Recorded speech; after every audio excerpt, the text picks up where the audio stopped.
A former professional and current professional, left, right and centre professional. He's been all over the game. Fergal O'Brien is a gentleman, well known to Stephen Merrigan, Robbie Murphy and all the lads on the Irish team, and he's a man that's been involved in snooker and put snooker on the map for so many Irish snooker fans down through the years, and it's great to see him here at Youghal C.Y.M.S for the presentation of the trophy, which incidentally is sponsored by his dad.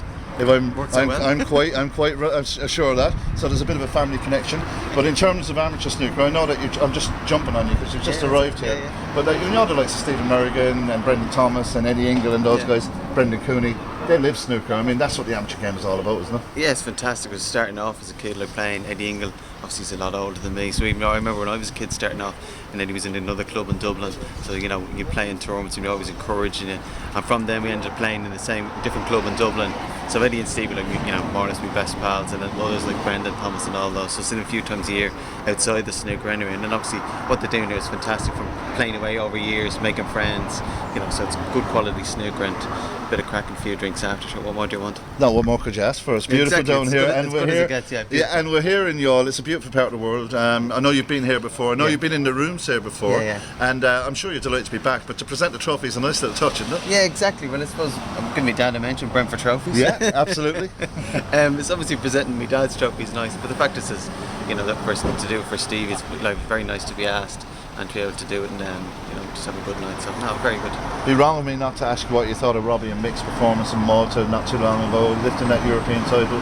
I mean, that gave amateur snooker a real shot in the arm, didn't it? Yeah, fantastic. You know what I mean? Every now and again you need something like that just to give a boost to everybody. Obviously it gives a boost to them, but I mean for other young players even coming through, even Josh Ballou getting to the under-21s of the world, it encourages other people, you know what I mean? So when you see the top players doing it, well look, if Mick and Robbie can do it, I can, and pushes them on. And obviously it just goes to show how good Mick and Robbie are, like how long they've been playing, you know what I mean? So maybe sometimes when you're playing the amateurs, and unless you actually win the big tournaments, you probably don't get the credit they deserve, because there's a very fine line between the top amateurs and the professionals. I wouldn't fancy playing Mick Judge or Patrick Wallace for money. Robbie Murphy's different. Yeah, Robbie would fold. Yeah. But in terms of the PTCs, I saw you playing in the PTCs, playing good snooker yourself. What's your game at the moment? Yeah, not too bad. Obviously I didn't qualify for Shanghai, which was on this week. Yeah. So it's going to be an extra few weeks at home. So it probably worked out well. If I was in Shanghai I wouldn't be here, so it's worked out well.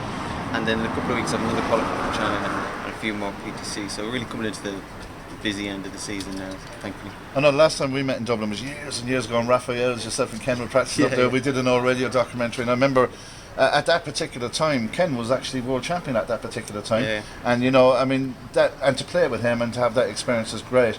But in terms of your own game, we know what Ken is capable of. What's your capabilities at this stage? I mean, do you feel that you're queuing well enough? Do you think that the year has a lot to offer you? The way I put it, when I started off as a kid or a professional, I wanted to win the World Championships. Yeah. That still applies, and I suppose you could argue a man of 43 should be better at his job than he was at 23. So long as I've maintained that desire, application and professionalism, so the dream goes on. So long as I'm still playing, the world titles where the bar is. As you says, Ken won it in '97, so we're long overdue another winner. Absolutely. And just one last question for you, because the success of junior snooker at this club is exceptional. They've got I think they've got 3 or 4 national titles at underage level. One guy has got 3. So junior snooker at this end of the country is coming good. I know Ken's academy is going well. I mean, we've got to really start looking at further development if we are going to get younger players coming through the game at the top level. Yeah, exactly. But it's great to see young players. That's because of the development here, Brendan Cooney and everybody in Youghal is doing. It's not like just by chance kids in Youghal happen to be naturally more talented. It's just there's greater facilities for them.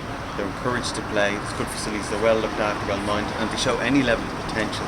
Then they can take the right steps to playing the junior events, the national events. There's coaching structure from that. So, these kids born maybe 10 miles up the road, 50 miles up the road, mightn't be the same players, mightn't be successful. The structure is here that if you're good enough, you can come and play. Because the same in Dublin, a lot of clubs closing. So when the kid is watching on telly and he's with his dad, he says, "Oh, Dad, I'd love to play." It mightn't be a club for 10, 15 miles.